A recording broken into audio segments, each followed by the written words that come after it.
tertúlia. Meu boa tarde aí para todos e todas. Hoje é dia 5 de outubro de 2011, quarta-feira. O verbete é o de número 2075, tem 5 páginas, 45 logias e 17 máximos. O detalhismo tem 12 máximas. O tema, sociofilia evolutiva. A especialidade é a sociologia. Quem redigiu o verbete aqui com muito critério, e praticamente nós não fizemos nem muita revisão, achamos uma coisa só, e eu estou atrás, para ver se acho mais. Foi a professora Mabel que está aí. Ela é muito veterana, então é difícil de achar. E ela está aí muito bem assessorada pelo Flávio. Definição. A sociologia evolutiva, a sociofilia evolutiva é a condição da consciência com temperamento gregário, ajustada harmonicamente ao convívio social, sabendo articular os compromissos e responsabilidades pessoais frente aos companheiros de evolução e à sociedade em geral, sem resvalar em excessos sociais dispersivos, nem tampouco em omissões deficitárias antievolutivas. O desembaraço comunicacional tarístico, a solidariedade racional antes com passageiros evolutivos, o engajamento prolífico na vida comunitária, a presença energética, afetiva e intelectual nos círculos sociais sem criar dependências espúrias, os acertos grupo-kármicos, os espaços sociais dinamizadores da evolução, o papel das companhias na proex grupal, o imperativo da sociabilidade no contexto evolutivo do pré-serenão, as afinidades interconscienciais homeostáticas. Eu li apenas uma parte da fatologia. O autoparapsiquismo veterano permitindo o acesso à sociex. Agora, na argumentologia tem a taxologia, onde tem 2 categorias básicas da sociofilia. Na trafarologia tem 10 traços ou condições antievolutivas capazes de comprometer negativamente o nível da sociabilidade pessoal. Na autoconsciencialidade tem 10 diferentes aspectos da manifestação social. Na remissiologia dos 15 itens nós destacamos aglutinação interconsciencial, amizade interativa, círculo de relações, palco existencial e relação interconsciencial. Agora, a frase enfática. A vivência da Max Proex exige apreciação permanente do patamar de sociologia evolutiva, a fim de a consciência intermissivista incrementar o saldo da ficha evolutiva pessoal em grupo. Qual o nível de sociofilia evolutiva cultivado por você? Já sabe usar a sociabilidade enquanto ferramenta propulsora da auto e da heteroevolução? Agora, gente, eu queria falar com vocês que eu vou ler agora aqui o questionário e depois vou apresentar 2 prestações de serviço que a gente dá as informações. Mas, no fim, eu vou ler uma coisa que aqueles que estiverem interessados, é bom arranjar caneta, lápis ou qualquer coisa, ou preparar o laptop para ficar esperando. Que eu vou falar o seguinte: como é que uma pessoa pode assistir essa tertúlia ao vivo através do iPad, do iPhone e do iPod, com o aplicativo Ustream. Eu vou dar todas as dicas, o aplicativo como é que é e depois como é que utiliza. Mas então é bom, porque é bom marcar. Devido os comandos que tem que dar nisso aí, tá certo? Vocês têm que se mexer.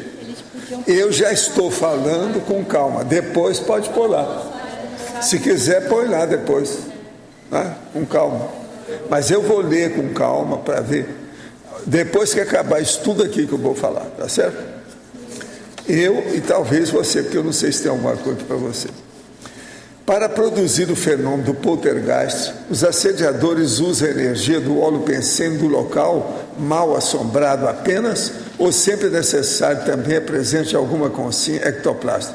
Eu estou vendo que você é zero à esquerda, você é jejum, não sabe nada disso.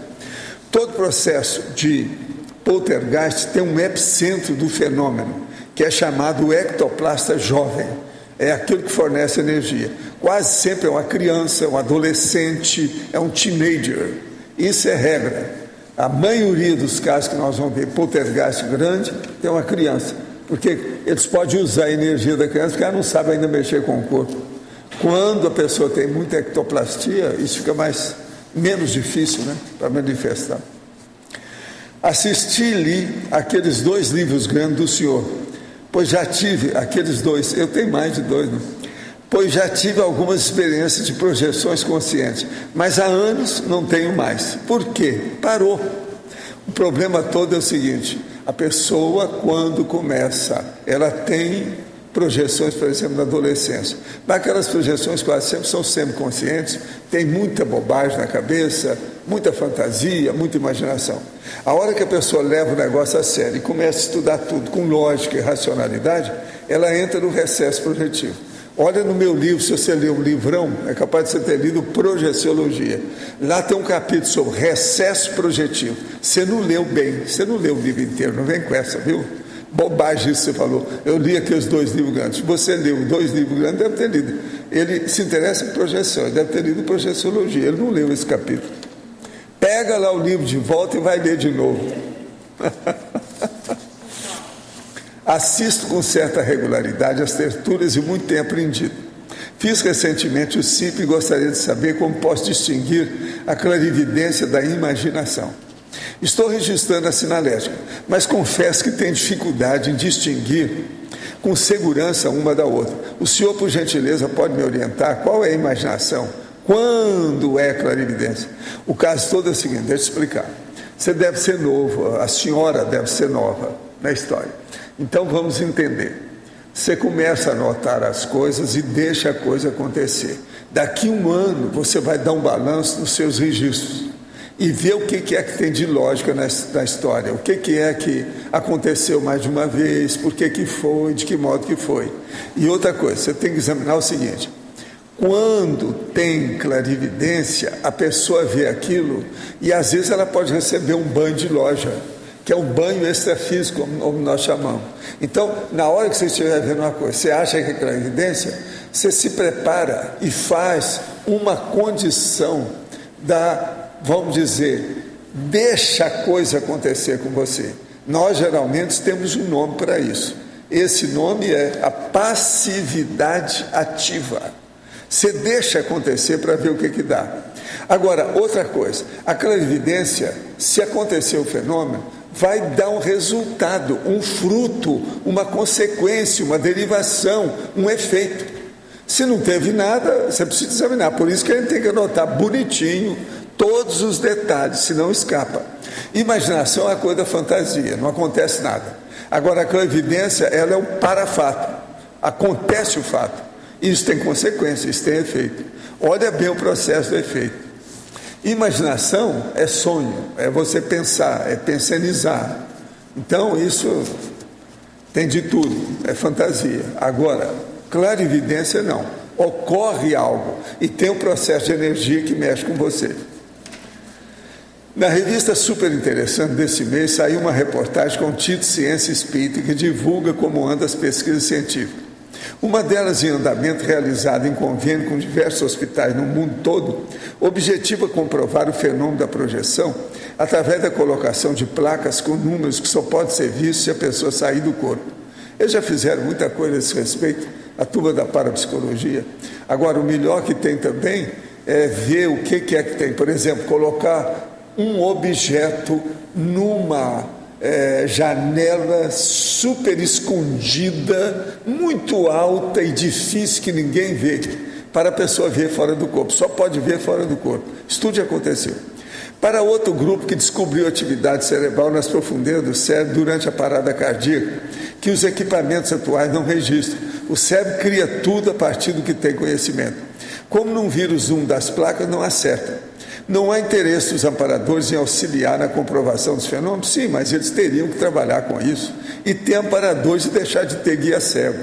Espiritismo, você sabe, é dogma, é um negócio de seita, isso aí não funciona, tem muito guia cego. Se de ter, é gente racional na história.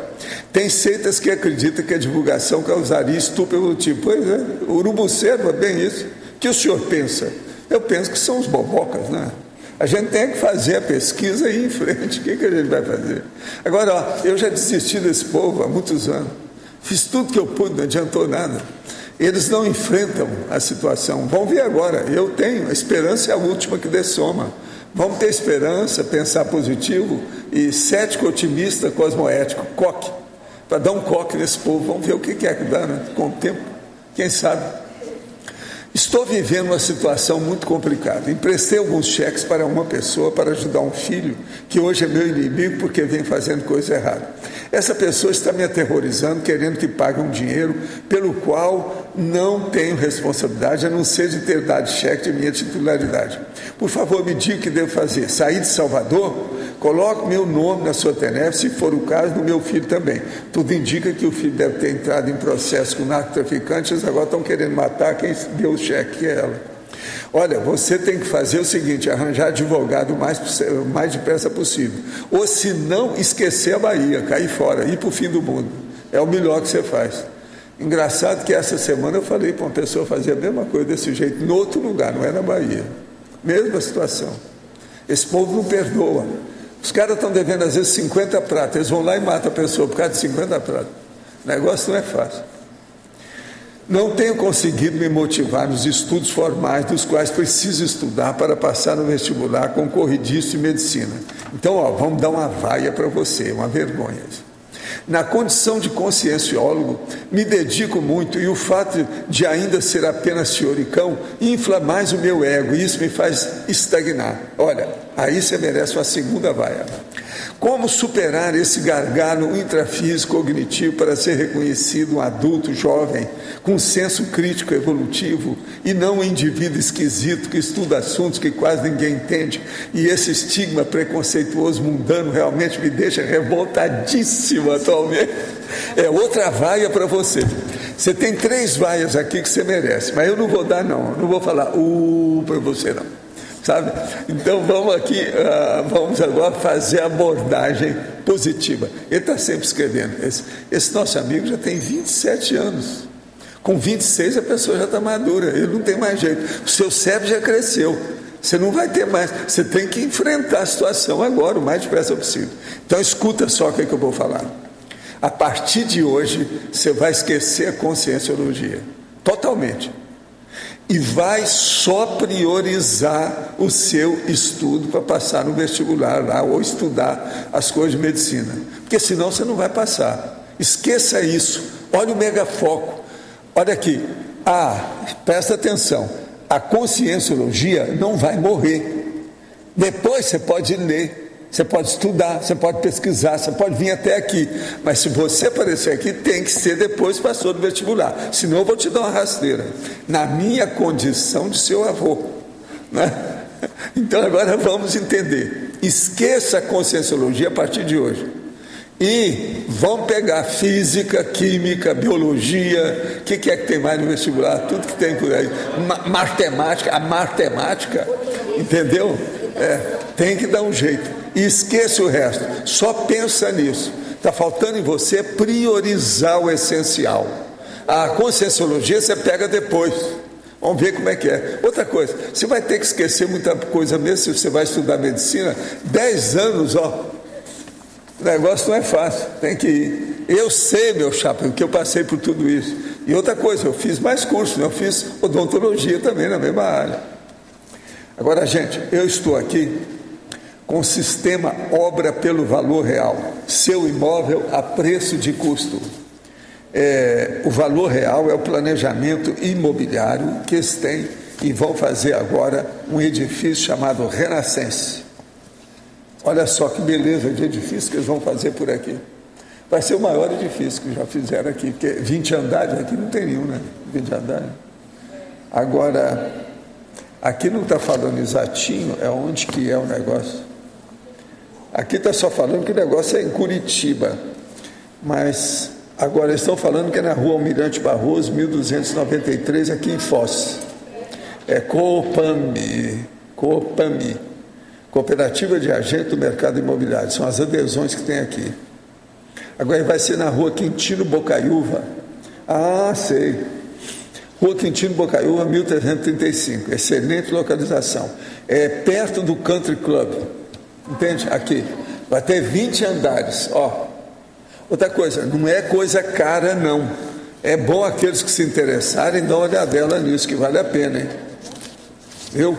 Eles estão mexendo, investindo em imóvel na planta. Ó, se alguém quiser, olha bem. E outra coisa, tem um monte de dados aqui. Se alguém quiser ver, observa bem que vale a pena. Viu? Ó, tá aqui. Vale a pena ver. Agora, outra coisa. Eu estou aqui com essa revista, Tribunal de Contas do Município do Rio de Janeiro. Aqui, ó. Isso é dos advogados, o negócio todo. Agora, o que se passa? Por incrível que pareça, aqui tem uma seção que chama Em Pauta, que eles foram o colar do mérito dado, é o chamado colar do mérito ministro Vitor Nunes Leal, que foi dado a 4 caretas, 4 personagens do Brasil. Uma delas é o nosso Juarez. Aqui. Agora, vocês vejam, o João Avelange, o vice-presidente e mais um ministro que estava aqui, ó, um deles aqui. Entende? Eles foram homenageados. E tem aqui, ó, aparece aqui o conselheiro Salomão Ribas com Juarez Freitas. Depois aparece o Juarez Freitas, por defender com rara propriedade o direito fundamental à boa administração, reservando no sistema de fiscalização e controle externo papel essencial como garantidor desse direito constitucional aos cidadãos. Ele foi agraciado por causa disso. Agora tem o João Avelange, o Michel Temer e o Manuel Nunes Pérez, que é o primeiro estrangeiro a receber a comenda. Então tem aqui um amigo da reportagem falando do assunto do povo todo. Agora, o nosso Juarez está com a cara melhor do mundo aqui. Não, veja, olha a cara dele. Você sabe que aí no fim do mês ele vai estar aqui, né, para um trabalho aí. Agora, vocês sabem que o João Avelange é aquele que eu acho que tem macrosoma, é esse. E o Michel Temer é o marido daquela moça bonita. É esse. Aqui, ó, vale a pena ver isso aí. Agora, gente, ainda tem mais um caso aqui, mas eu vou então dar o problema. Quem tem iPad, iPhone e iPod, aplicativo Ustream, que chama Ustream, Ustream, procedimento para instalação do aplicativo Ustream. O aplicativo é gratuito, não paga nada. Então, primeiro, no seu aparelho, clique sobre o ícone da App Store, que é a loja da Apple. 2. Localize o aplicativo clicando sobre pesquisa, search, na aba inferior da tela. 3. No campo superior, digite o Ustream para acessá-lo. 4. Clique sobre o ícone Ustream em azul e branco para fazer o download do aplicativo gratuito. Isso é como fazer o aplicativo. Agora, aguenta aí, como é que você utiliza? Utilizando o aplicativo Ustream para acessar a tertúlia. 1. Uma vez instalado, clique sobre o ícone Ustream. 2. Localize a tertúlia clicando sobre pesquisa, search, na aba inferior da tela. 3. No campo superior, digite tertúlia com acento para acessá-la. Chato, né? Na internet tem acento, porque todo mundo às vezes não tem jeito nem de sentar, né? Por aí, porque não tem acento, né? Agora, 4, clique sobre o ícone do logo do tertuliário e siga as instruções do aplicativo. Aqui liquidou. Agora, ó, seria bom vocês passarem isso lá. Já deu lá? Deu tudo igualzinho? Eles vão mostrar lá. Agora, seria bom deixar uma temporada lá para o povo ver, né? Com calma. Eu vou ficar com isso, conforme o dia da semana eu torno a falar, para ajudar o povo. Porque eu tinha falado um aqui que está muito difícil, agora com esse aqui está mais acessível, é mais fácil. Agora é para você, a verbetógrafa. Você pode aprofundar, por favor, na página 24, em binomiologia, última linha.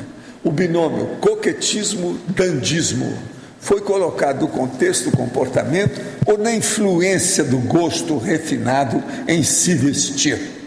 Favor, poderia explicar qual a importância desse binômio dentro do tema? É interessante. Essa está danada da vida.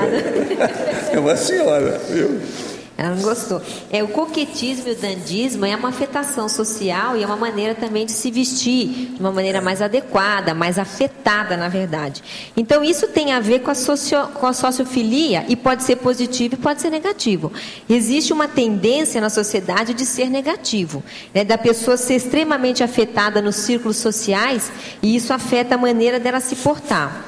Aqui eu coloquei como uma questão neutra, eu não falei nem que era um binômio negativo e nem que é um binômio positivo, porque existe até, pode existir aquele, vamos dizer assim, o saber apresentar-se em sociedade.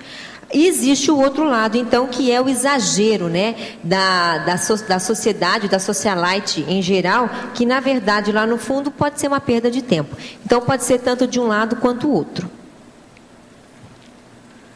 Gente, eu entrego então, sabe, a Mabel, sabe, para a artilharia de vocês. Mabel, eu acho que pode complementar essa colocação aí, na página 24, na efeitologia, o primeiro efeito. Os efeitos das retrovidas no atual círculo de relações sociais.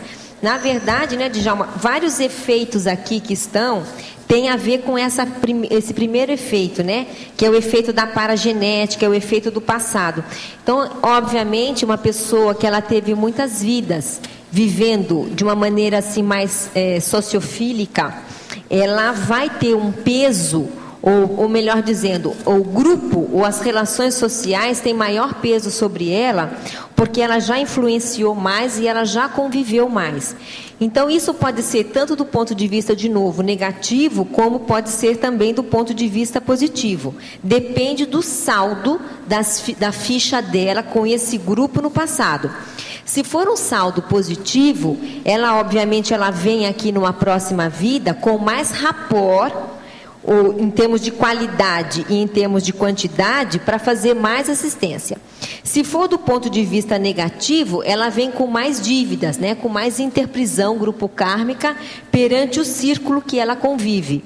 E aí, vamos dizer assim, ela tem mais pedágios, às vezes, para pagar, ela tem uma convivência forçada com determinado grupo, então ela é obrigada a atender aquele grupo forçosamente, mesmo que ela não queira, porque a interprisão grupo-kármica ela é maior. Então vai depender de cada pessoa estudar o seu caso, né? Quais são os grupos que eu tenho mais liberdade, de grupo kármica, vamos dizer assim, e quais são os grupos que eu convivo, que eu sou forçosamente imperioso, né, essa convivialidade. E aí a gente vai ter uma noção de como que é o nosso passado dentro daquelas relações sociais. Agora é bom lembrar, já que foi falado disso, a seguinte coisa. Por exemplo, na assistência, vamos pegar o caso de um tenepsista, né? Qual é o melhor tenepsista para assistir determinada pessoa? É aquele que tem mais rapport com a pessoa. Então, o círculo de relações sociais é uma coisa extremamente importante. Por quê? Porque é uma maneira de você ter acesso para poder fazer assistência. Então, uma pessoa que ela tem um círculo social muito restrito, ela, vamos dizer, ela é menos útil do ponto de vista dos amparadores, né? Os amparadores falam, olha, ela poderia ajudar, mas ela não tem rapport, ela não fez amizades, ela não criou círculo social, ela, enfim, ela não tem afinidade. Então, ela pode ser excelente, pode ser com um nível energético bom, intelectual, mas ela não é útil nessa situação. E a gente vai ter que buscar uma outra consciência, às vezes, que não tem tantas qualidades quanto ela, mas que tem mais afinidade. Então é muito importante pensar nisso, em função da libertação grupo kármica. Você queria falar alguma coisa? Vai falando, na sequência você fala do holopensene pessoal e do holopensene grupal, isso também pode ter uma especificidade de assistencialidade, como você estava falando. Né? E esse holopensene pessoal é um ponto-chave de muitas coisas, né? Essa força do holopensene pessoal sobre o holopensene grupal. Por exemplo, eu entendo que um dos pilares da Reurbex é esse. É você saber que o holopensene pessoal de alguns indivíduos sadios pode ajudar na sustentação da chegada das consréus. Então, né, cada intermissivista ou cada pessoa um pouco mais equilibrada no planeta, ela dá o contraponto, ela dá o contrapeso para a chegada das consciências, né, no caso que vão virar consins, mais doentias. Então a gente teria que pensar nisso também, porque normalmente a gente pensa o efeito do holopensene grupal sobre nós, mas é importante a gente entender também o efeito do nosso holopensene sobre as demais pessoas. Isso também, no meu entender, é um dos pilares da conscienciologia, que a conscienciologia diz mais ou menos assim: você não pode mudar ninguém, mas você pode se reciclar. E os efeitos da sua reciclagem naturalmente vão reverberar no grupo. Mesmo que você não faça muita força, mesmo que você não faça quase que nada, mas só de se reciclar, você já faz parte, você já reverbera essa reciclagem sobre o grupo. Então, de novo, a gente está aqui no efeito do holopensene pessoal sobre o holopensene grupal. Ó. Mabel. Pois não. Aqui na patologia, a página 23, a quarta e quinta linha, a presença energética, afetiva, intelectual nos círculos sociais sem criar dependências espúrias. Você poderia ampliar a respeito da quando começa a fazer dependência espúria? O que você pode... A dependência espúria é quando você cria... Você, de certa maneira, tem alguma liderança sobre o grupo. Pode ser uma liderança afetiva, pode ser uma liderança energética, pode ser uma liderança intelectual. E você cria dependentes, pessoas que dependem de você, e esse líder, ele se sustenta nessa relação, e o liderado também se sustenta nessa relação. E há um acordo tácito, às vezes, né, camuflado entre essas presenças, entre essas pessoas. Isso acontece muito na TACOM, por exemplo. Acontece muito em grupos políticos. Então, existe a liderança anticosmoética. Então, qual que seria a liderança melhor? Com presença energética, com presença afetiva e com presença intelectual, mais libertária, que é o que se busca fazer na conscienciologia, né? Então, existe a liderança, mas não essa relação de subjugação, que pode ocorrer em certos grupos sociais. Agora, cabe ao mais lúcido saber o limite disso. E é isso, para isso era a pergunta. Eu estava focalizando nisso. O mais lúcido tem que saber até onde ele se torna presente, mas sem criar essas dependências desnecessárias e que lá no fundo vão dar na cabeça dele mais na frente. Uma outra aqui. A exclusão dos mecanismos de fuga individuais e grupais. 3, 4. O que acontece? Todo o autoenfrentamento que a pessoa faz, ou ela tem que fazer, ela precisa parar, olhar para si, voltar-se para si, refletir e reciclar. Não é isso? Então, até certo ponto, a maioria dos nossos autoenfrentamentos, até a palavra diz isso, eles são intraconscienciais. É você com você mesmo. Ainda que o grupo esteja presente, é você com você mesmo, né? Agora, a sociosidade ou as tarefas sociais pode ser uma maneira de se fugir desse autoenfrentamento. Então, a pessoa assume muitos compromissos sociais ou em grupo, às vezes não prioritários, justamente porque ela não quer enfrentar-se em algum ponto. Então se torna a sociedade, que no caso aqui é a patologia, ela se torna um mecanismo de fuga. Tá? Você está para o outro para poder não estar para você. E isso é interessante, porque nas coisas mais sutis isso pode aparecer. Entende? No nosso caso aqui, ele é mais implícito. Eu acho que no nosso caso, ele fica mais camuflado. Por exemplo, a pessoa ela tem que fazer, vamos fazer uma coisa bem simples, tá? Ela tem que fazer um autoenfrentamento do ponto de vista intelectual. E ela tem que então enfrentar e começar a produzir alguma coisa. E ela se assoberba de várias tarefas sociais que são até extremamente importantes para ela não enfrentar. E ela sempre vai ter a desculpa de que faltou tempo.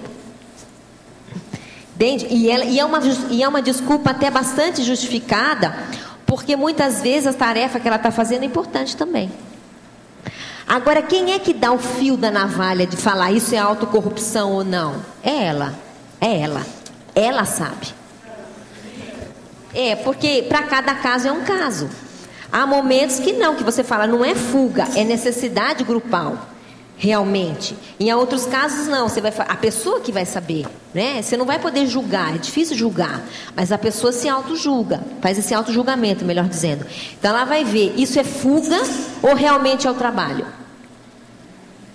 Entende? Então essa questão ela é absolutamente intraconsciencial. E no caso assim de trabalho grupal, o grupo mesmo pode ser um indicador? Como assim? Claro, o mesmo grupo, depende do trabalho, né? Pode ser indicador de se a própria consciência está fazendo fuga ou realmente tem que fazer isso porque é a prioridade. Pode ser um indicador, mas eu acho que o maior indicador é a intraconsciencialidade dela. São as prioridades. Eu acho que isso, eu acho que é a bússola. É intraconsciencial, entende? E a capacidade de acabativa influi também, né? Tudo vai influir aí. Claro, porque acho que também dá prioridade e tem um tempo, né? Tem um tempo, exatamente. Isso então, pode ser claro, e outra coisa, tem um time. O time de uma pessoa, em termos de ProEx, não é exatamente, obviamente, igual a outra. Claro. Ela que tem que entender desse time e saber jogar com o time do intra, do inter e do extra consciencial.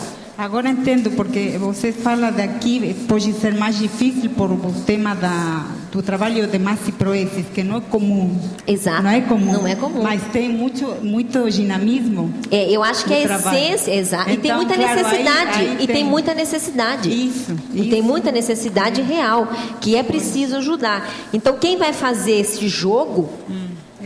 primordialmente a própria pessoa. É a própria consciência, que ela vai ter que ter um senso de prioridade maior. Esses dias, só um minutinho, pessoal. Esses dias o professor Valdo estava falando em algum momento, ele falou assim, que uma das coisas mais sérias que existe é a pessoa saber conjugar as autopotencialidades com as autoprioridades. E está nessa linha. Por favor, poderia expandir sobre as técnicas da sociometria mencionadas na página 24, tecnologia, as técnicas da sociometria em relação ao processo do treinamento em docência conscienciológica. Quais são as técnicas da sociometria? Olha, existem várias, inclusive... Isso aqui é de New York, nos Estados Unidos. Aí, no caso aqui, a gente não vai entrar nos detalhes, né? Mas existem grupos de estudo que aplicam a sociometria em grupo para poder ajudar. Inclusive, foi feito aqui no CAEC, já faz alguns anos. O Paludeto, ele aplicou essa técnica de sociometria e as técnicas em si. E dos resultados da técnica foi, por exemplo, descobrir de cara o que é essa sociometria, saber quais as relações que você faz no grupo, quem com quem, né, who dentro do grupo, e depois, qual é o papel daquele indivíduo para o grupo. Por exemplo, quem é o mais líder, quem é o mais empático, quem é que tem mais afinidade, quem é que vive marginal ao grupo. Interessante que saiu esse resultado nessa técnica. Então, é uma técnica que a pessoa precisava estudar na psicologia mesmo, né, que tem uma série de elementos aí. O senhor recentemente falou de recesso projetivo. Poderia comentar um pouco mais sobre essa teoria, por que ela ocorre? Já tive muitas projeções e recentemente não estou conseguindo ter nenhuma. Olha, seria bom você ler meu livro Projeciologia, eu escrevi para isso. Só que eu publiquei fazem 25 anos, não é isso? Faz 25 anos está por aí. O negócio é estudar, o recesso é um fato, a gente comprovou isso com centenas de pessoas. Agora, o caso todo ocorre porque as pessoas, geralmente, na puberdade não têm experiência, não têm racionalidade, são ilógicas. Então, há muita imaginação, muita fantasia, muita elaboração, elucubração apenas que fica na imaginação. Então, depois que ela começa a estudar, tem que cortar, porque primeira coisa, tem que cortar a maioria daquilo que era chamado de projeções, que nada mais é do que projeções sempre conscientes, que não equivale a nada, não. Isso não resolve. A gente tem que ter as coisas claras, lógicas, conscientes, lúcidas. E isso vem com o tempo. De modo que essas coisas existem. Poderia repetir os contatos do empreendimento imobiliário mencionado há pouco? Com quem que está? O caso é o seguinte, vamos mostrar aqui onde é que pode entrar em contato. Olha, pode entrar em contato aqui em Foz, Curitiba, tal, Foz. 45, o telefone, 45-3029-4100. Vou repetir, 45 é a área, o código, né? 3029-4100. O outro, 3029-4010. É na Rua Almirante Barroso, 1293, 14º andar, sala 1401. Agora, na internet, é coopame de novo, .com.br. Coopame é COOPAMI. Acho que mais do que isso não precisa, né? Vai ser na rua entre a Quintino Bocaiúva e Castelo Branco, aqui que vai ser feito.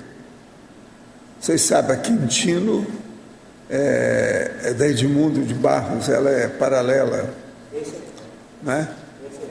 É bem central, é bem no centro da cidade. Olha o tamanho do edifício.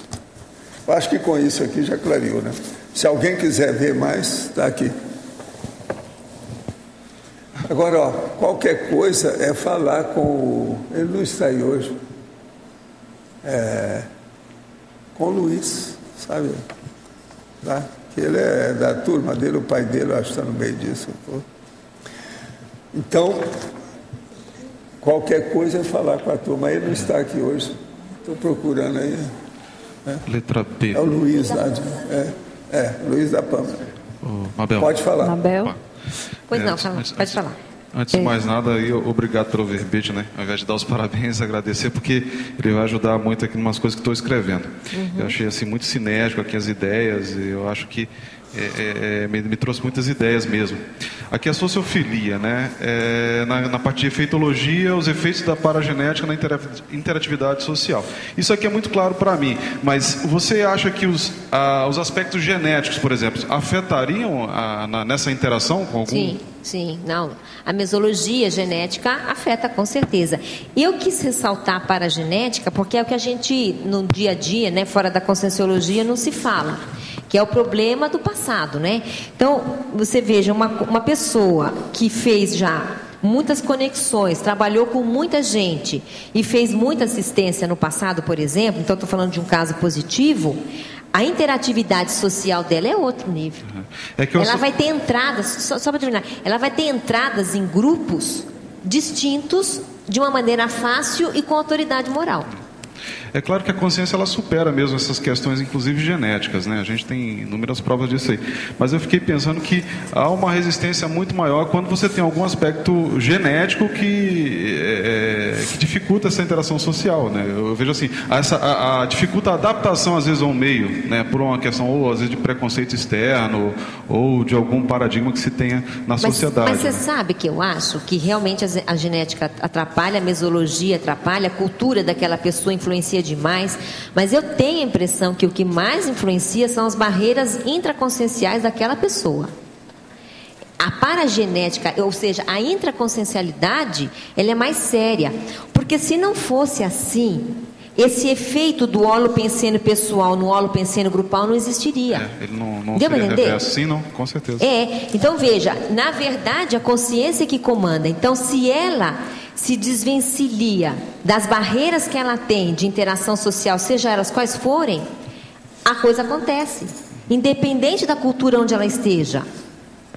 Olha, eu vou dar um caso aqui que aconteceu conosco, não exatamente comigo, mas que eu acompanhei. Em 99 a gente teve aquele fórum de Barcelona que chamou FIC, não é isso? Então já tinham as pessoas trabalhando lá, a Fabiana, não sei se ela está aí, a Fabiana estava lá, a Laura já trabalhava por ali, a Aline Bittencourt estava lá, e a professora Malo foi convidada para ir lá coordenar o tal do fórum. Depois o Flávio e eu fomos também. E a gente vivenciou ali a Catalunha, e a Catalunha ela é muito ótima, tudo certo, mas eles são muito fechados. O catalão, quando ele sai de férias, ele diz assim: para onde você vai de férias? Ele fala assim: eu estou indo para a Espanha. É muito comum você falar: ah, você está indo para a Espanha? Estou indo para Madrid, estou indo para Saragoça, estou indo lá para Marbella, sei lá para onde ele está indo, mas ele está indo para a Espanha, porque ele não vive na Espanha, ele vive na Catalunha. Então existe um gueto ali muito sério, muito bem. E ali a gente tinha que fazer o tal do congresso. E não é fácil às vezes fazer um congresso nem no Brasil, que dirá fora do país, né? Então teve toda lá dificuldades naturais, mas o fato é que o congresso aconteceu. E quando o congresso aconteceu, o professor Valdo foi para lá, até que ele tinha vários cursos, ele ia dar uma palestra no congresso, e eu me lembro que eu estava numa sala, o professor Valdo conversando com a professora Malo, e o professor Valdo virou para a professora Malo e falou assim: pois é, Malo, o seu holopensene venceu. O seu holopensene foi mais forte que o holopensene local. Então veja, se a gente entrar nessa sua ideia só da genética e da mesologia, nós estamos perdidos. Entende? Então, quer dizer, a força daquele holopensene trabalhando ali fez com que o evento se realizasse. Aí vem a força da consciência para vencer essas dificuldades, né? Dificuldades sociais, dificuldades mesológicas e por aí vai. Pois não. Aqui na fatologia, na página 23, a 6ª linha de baixo para cima. É o ato de não confundir a omissão superavitária com negligência interassistencial. Você pode dar exemplo? Posso. É assim, você está ali vivenciando em grupo e a gente é obrigado em grupo a fazer omissões superavitárias, né? Então a pessoa te convida para certo tipo de tarefa e aquilo, como a gente diz aqui, isso não é para mim, e aí você retira o seu time de campo porque não é a sua prioridade ali, ou não é seu interesse, ou aquilo não é evolutivo, seja lá qual for, né? Então nós na Conscienciologia, nós aprendemos o conceito de omissão superavitária. Agora, o limite entre a omissão superavitária, ou seja, o tirar o corpo fora porque não vale a pena, da negligência assistencial é super tênue. Porque você pode se desculpar falando que foi uma omissão superavitária e, na verdade, você tirou o corpo fora de uma assistência que lhe cabia, ou lhe seria importante fazer, ou valeria a pena, entende? Então, no dia a dia, existem várias situações em que a gente se depara com isso. Principalmente em função das requisições do grupo. E eu não estou dizendo só do grupo da Conscienciologia, mas é o grupo do trabalho, é o grupo familiar. Quando é omissão superavitária real, por exemplo, dentro da família, e quando você tira o corpo para você não se envolver muito, porque aquilo vai te dar trabalho. E como é que você avalia isso? Ah, minha filha. Assim, os critérios, Os critérios, né? Eu acho que o critério primeiro é a sua intenção. Ou a minha intenção, no caso. Estuda lá no fundo, ou vamos dizer, eu vou estudar lá no fundo, qual é a minha intenção? Eu estou assim fazendo o braço curto? Eu estou com preguiça? Vai me dar trabalho? Aquilo vai me... Entendeu? Se eu já tenho um nuance desse pensamento, cuidado. Pode ser autossabotagem. Pode ser autocorrupção. Okay?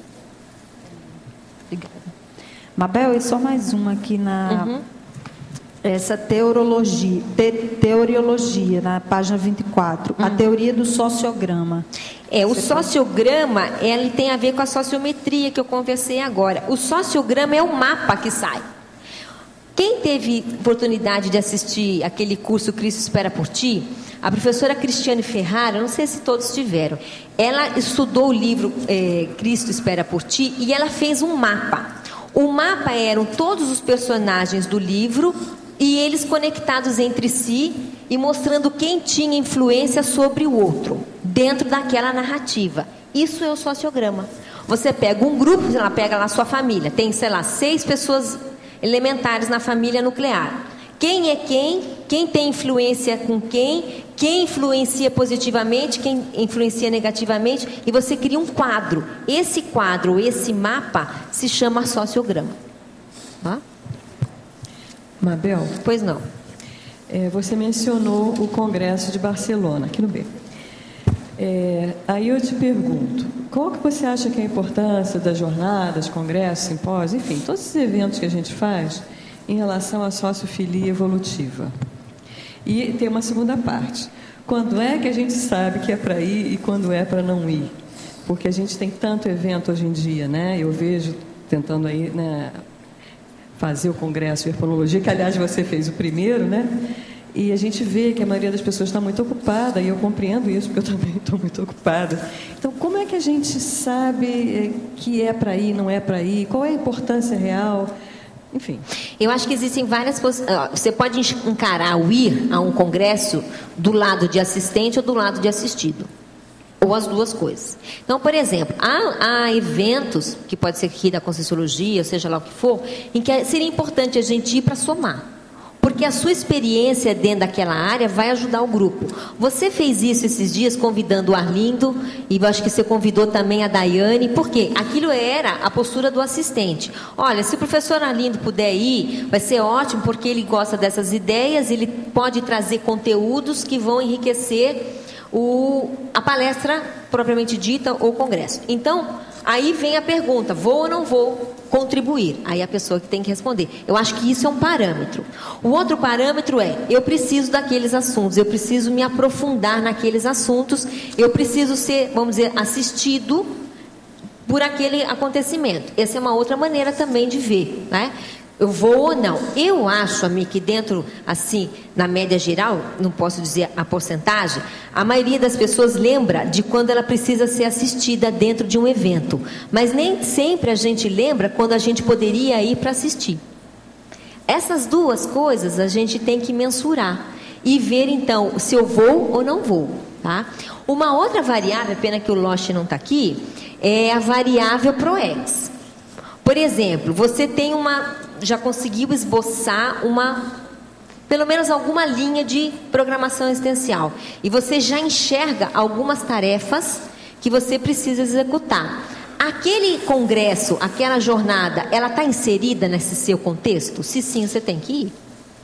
Entende? Então, por exemplo, dentro desse congresso de verponologia, existe, no meu entender, certas instituições, ou certos contextos de grupo que deveriam ir nesse congresso. Por exemplo, o pessoal da neologia. Tem tudo a ver com esse congresso, porque verponologia, neologismo faz sentido. E por aí vai. Então, cada um deveria pensar qual é o rapport que eu tenho com aquilo e se aquilo faz parte do meu trabalho ou do contexto onde eu estou inserido. Não sei se te ajudou. Sim, acho que ajudou bastante. Obrigada. Pois não. Em primeiro lugar, na numerologia, você fala aí em várias situações, principalmente em reuniões sociais. Uhum. E não sei, sugeriria acrescentar encontro de famílias, que na minha terra é muito usual, não sei se por aqui também acontece muito isso, ou está incluído nessas reuniões sociais. Eu não pus assim, essas reuniões sociais eu já fiz meio que abrangendo, sabe? Agora veja, o chá de bebê é muita coisa de família, a festa de casamento é de família, de 15 anos normalmente a família está envolvida, o baile de formatura está ali a família. Então, ela, de certa maneira, eu acho que ela perpassa todos esses, ou a grande maioria desses acontecimentos. Certo. Outra coisa na antagonismologia... Agora, só uma coisa que eu queria acrescentar aqui, só, desculpa te cortar, é nesse círculo que a gente tem aqui no final, né? O último é o círculo dos intermissivistas. Mas a gente poderia também falar do paracírculo dos intermissivistas, né? Dos para-intermissivistas.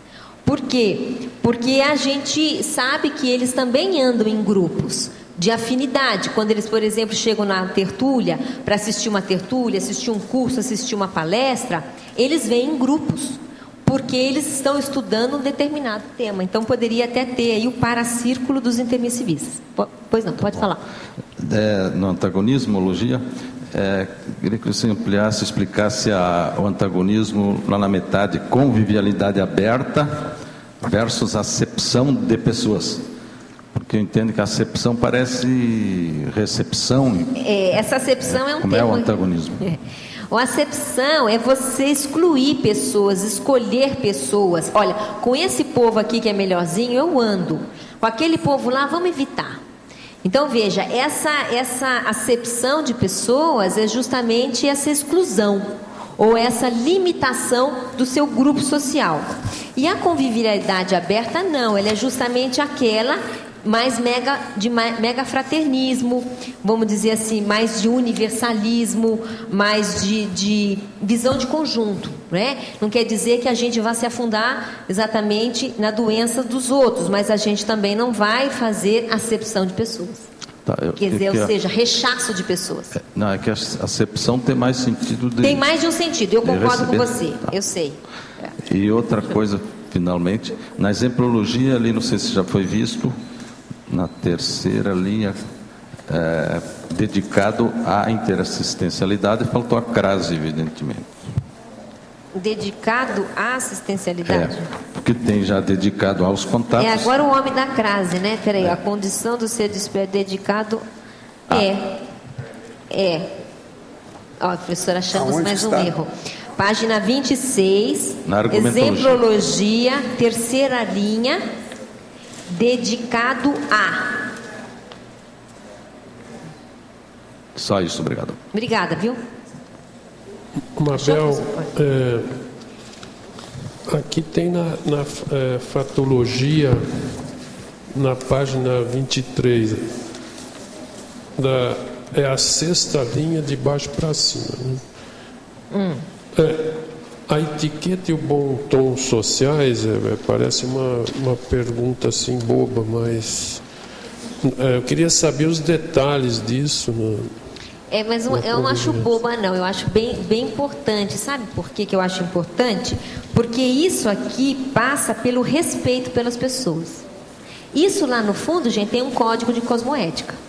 Ela não é uma coisa apenas social para inglês ver e para fazer firula, né? O bom tom e a etiqueta é um código de cosmoética pessoal da não invasão de privacidade, do respeito pelo outro, do respeito pelo tempo do outro. Olha, isso em grupo é extremamente importante. E isso faz parte da etiqueta do bom tom. Então, veja, eu respeito o meu tempo. Se eu não respeito o meu tempo, que são aquelas 24 horas que eu me programei, provavelmente eu também não respeito o tempo do outro. E eu acho que eu posso, então, fazer certas, vamos dizer assim, solicitações fora de hora. Eu não penso que às vezes aquele outro é mais organizado do que eu. Deu para entender? Então, isso faz parte do bom tom e da etiqueta social. Viver em grupo, ele é complexo justamente por causa disso, porque você tem que se enxergar, mas você não pode esquecer de enxergar as necessidades, os direitos e os deveres do outro também. Quer dizer, é não invadir o direito do outro. É não invadir o direito, a privacidade, o limite cognitivo, enfim, todas as peculiaridades daquelas outras individualidades que convivem com você. Sabe outra coisa também que eu acho que faz parte do bom tom? Ainda que de uma maneira mais metafórica, é você não querer mudar o outro. E entender que o outro, infelizmente ou felizmente, é melhor que você, ou infelizmente não enxergou o que você viu, ou às vezes não, ele está melhor, enfim, mas querer mudar no sentido de dar um exemplo, tal, mas compreender o outro, isso faz parte do bom tom também. Que a mudança é só da própria pessoa. A mudança da própria pessoa. Agora, eu não sei se já foi comentado aqui na página 26, na taxologia, o número 6, o monoglotismo. Já, é que tem um acento aí que não precisa. Obrigada. Hoje vivo com meu parceiro de forma racional, com o objetivo de encaminhar adequadamente meus filhos. Com isso, reconciliar-me de forma responsável com essas consciências. Quando sei que cumpri com o meu compromisso evolutivo com meu parceiro, afinal esqueci de mim para ajudá-los. Quando vou poder ter minha liberdade? Olha, na próxima vida, né? Ué, tem que cuidar, né, das coisas até ver. Não é para sempre? Então tem que olhar isso aí, tem que examinar. Né? A gente vive outras vidas. Você vai ter oportunidade, né, de voltar a ser solteira de novo. Né? Mabel? Pois não. Estou por aqui. Você falou agora da acepção aí de pessoas. Eu estava pensando aqui a diferença, mas na acepção de pessoas e também quando a gente começa a evitar aquelas amizades ociosas. Sim. A questão do termo acepção, ele está mais relacionado quando a pessoa tem um antagonismo afetivo, enquanto que você evitar as amizades ociosas, você está com discernimento quanto ao prioritário? Eu acho que é bem mais isso. Ou menos por aí? Eu acho que é bem isso, sabe, Hernani? Porque é uma questão, a base disso é o discernimento. Uma coisa é você não mergulhar na baratrosfera e ficar na baratrosfera e gostar daquilo que seria conviver com aquelas amizades ociosas. Outra coisa é você fazer a acepção, por exemplo, de pessoas que precisam de ajuda e que não estão muito bem naquele momento, mas você não quer se sujar. Então são situações completamente distintas, mas que a gente são bem antagônicas, mas que às vezes a gente pode confundir. Eu penso que pensar do jeito que você está falando ajudaria. É porque em ambos os casos nós estamos fazendo uma seleção, né? Ambos os casos nós estamos fazendo uma seleção. E dentro da evolução isso é inevitável. Na evolução, pelo menos a minha maneira de entender, né? A hierarquia, ela é inevitável, a seleção, ela é inevitável, o não é inevitável. Não há como você ser, vamos dizer assim, popular, vamos usar esse termo, né? Ou fazer média com todo mundo, porque é impossível. Ou então você vai ficar na baratrosfera. Então, esse limite, ele sempre existe, mas ele exige discernimento, né? Perfeito. Obrigado. Nada. Eu, pois não. Na binomiologia, o binômio assimilação-aculturação é o penúltimo.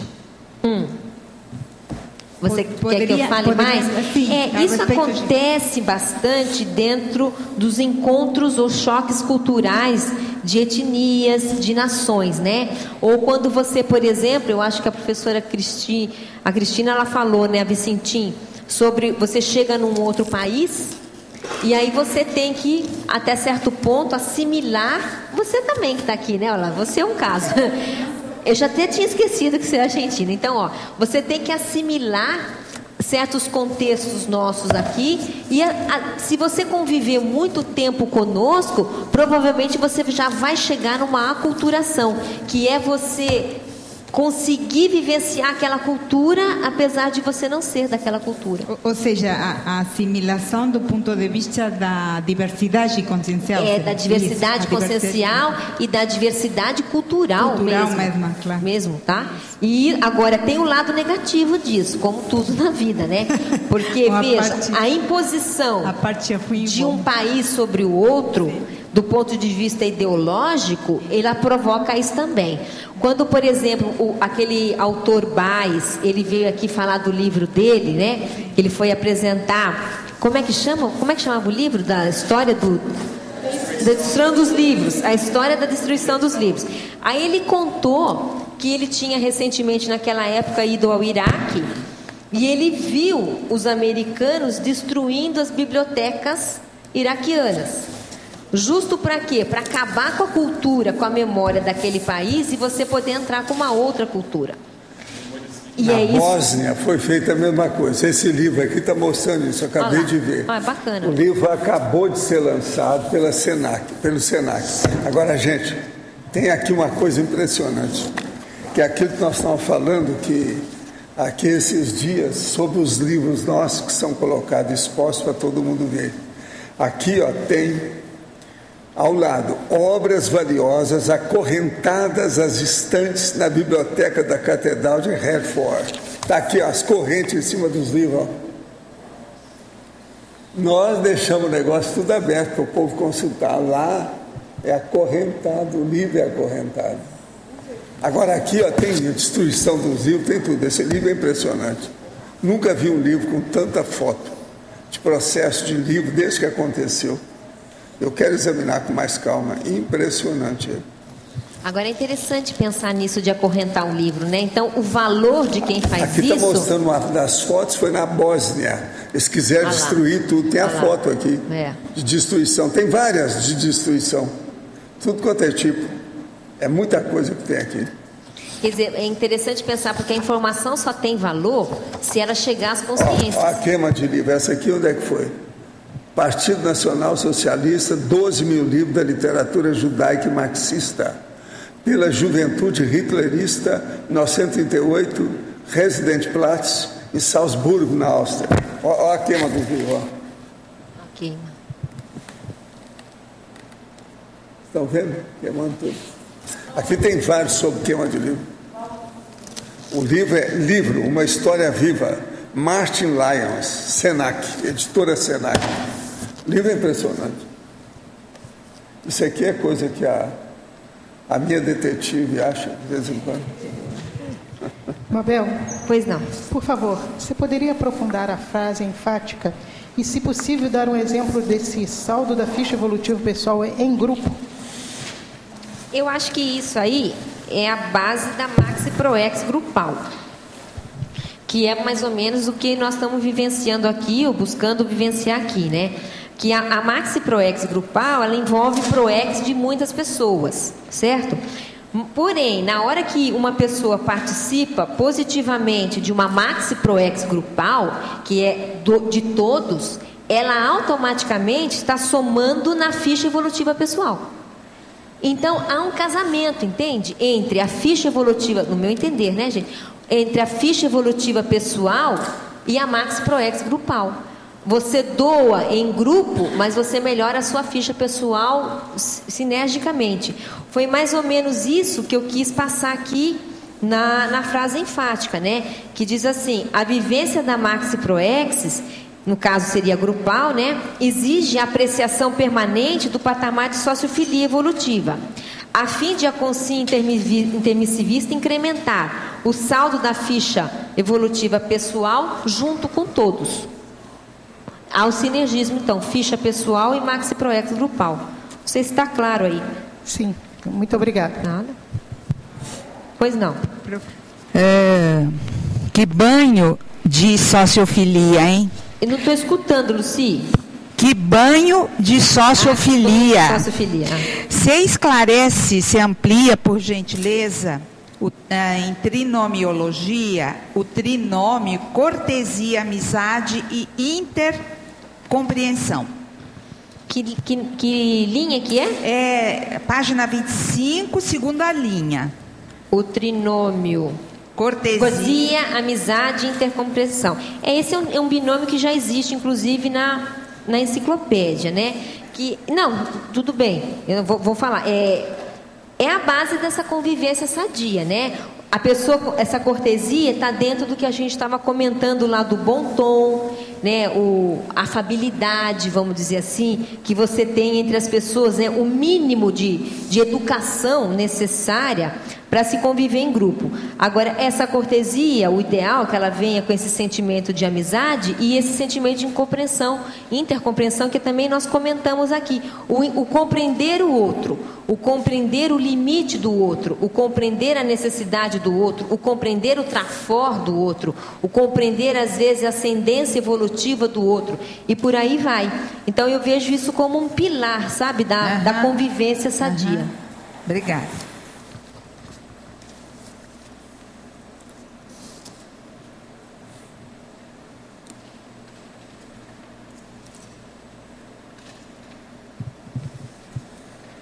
Ficaram mudos. Pois não. Efeitologia, os dois últimos itens, poderia esclarecer os efeitos da paragenética na interatividade social e os efeitos proexológicos do temperamento extrovertido?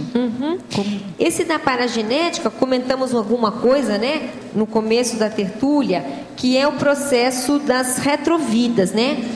A pessoa teve uma retrovida mais enclausurada, ou ela teve uma retrovida mais de abertismo, de mais sociabilidade, de mais interatividade.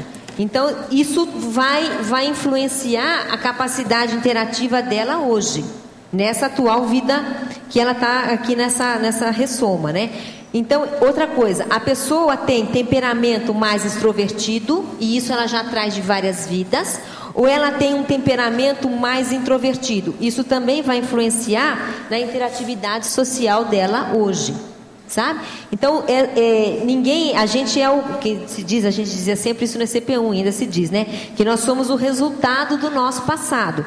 Então, essa paragenética vai influenciar nessa capacidade de fazer interação ou não com as demais pessoas. O ideal é que a gente saiba fazer isso bem, em função da assistência e em função de que a gente vive uma maxi proex grupal. O ideal é que a gente tenha facilidade de entrar em vários contextos, porque aí a gente vai ser mais útil. E, inclusive, também vai poder ser mais assistido em vários contextos ou de diferentes grupos, não é? Agora, o segundo efeito, que é o efeito proexológico do temperamento extrovertido.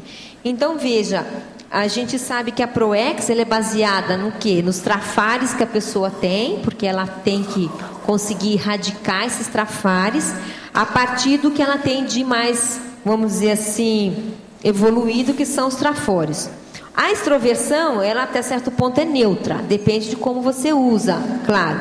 Mas, de qualquer maneira, se a pessoa ela já tem esse temperamento extrovertido, provavelmente isso vai influenciar nas cláusulas da proex dela. Depende do grupo, mas a extroversão, ela entra, vamos dizer, ela é onipresente em toda a manifestação da consciência, ou a introversão também. Ela meio que é um contexto transdisciplinar, né? Ela está em todas. E isso, com certeza, influencia a proex.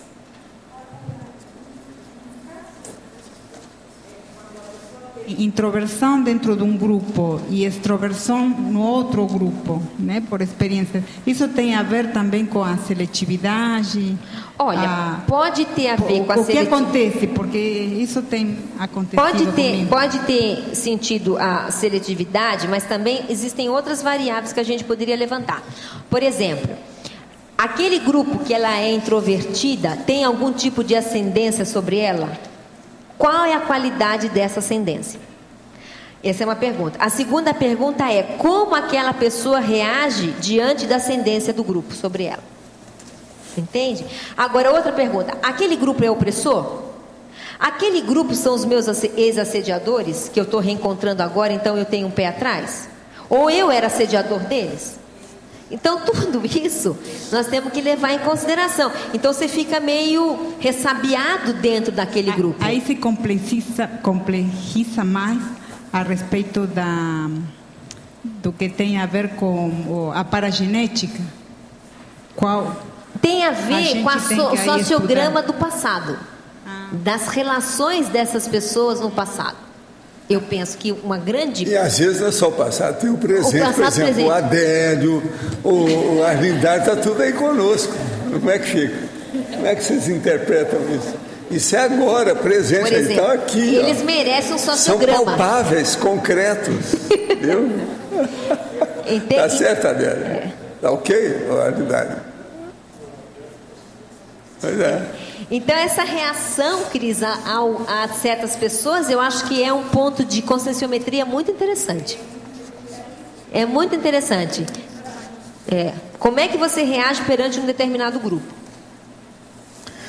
Poderia aprofundar a visão da conscienciologia acerca da evolução dos primeiros hominídeos e, mais especificamente, do Homo sapiens? O que você acha de você falar? Com você? Dentro da minha parabiologia, né? Eu acho que a teoria do Homo sapiens sereníssimos, ela se encaixa e explica muita coisa nesse sentido. Que teoria é essa? A teoria de que esse planeta recebeu no passado algumas consciências, ou consciências no caso, quando ressomaram, extremamente evoluídas, e elas então assumiram um corpo humano nosso naquela época, e a partir da evolução que elas tinham, elas conseguiram fazer mutação no próprio corpo para que os outros conseguissem depois herdar aquela diferenciação genética. Eu acho essa teoria, essa hipótese, né, que é a hipótese do Homo sapiens, extremamente interessante nesse sentido, para explicar a evolução, né? Chega alguém com um cérebro melhor, melhora o nosso cérebro e a gente herda aquilo. Agora, sabe que tem aquela conversa do camarada para mim. Mas todo mundo evolui? Evolui. Todo mundo vai continuar evoluindo? Vai. Vai chegar um dia que todo mundo evoluiu. O livro não vai ficar muito sem graça, é isso? Não, se todo mundo evoluiu, não vai ter nada sem graça. Exatamente, vai ficar muito melhor, né? Isso aí eu tive que explicar desse jeito, que é o jeito. Não me interessa isso é mateológico, não interessa o que vai acontecer. Já pensou a gente começar a raciocinar como é que vai ser o mundo quando tudo estiver perfeito? Nós já não estamos mais não aqui. Não dá, né? Não, a filósofo, ele, de qualquer maneira, ele apresentou uma certa hipótese, teoria, etc. Agora, gente, não odeio, não desejo mal, nem desprezo ninguém. Estou sempre disposta a ajudar quem a mim pede ajuda, se estiver ao meu alcance. E tento sempre extrair o máximo de benefício para mim e para o outro das interações em que me envolvo.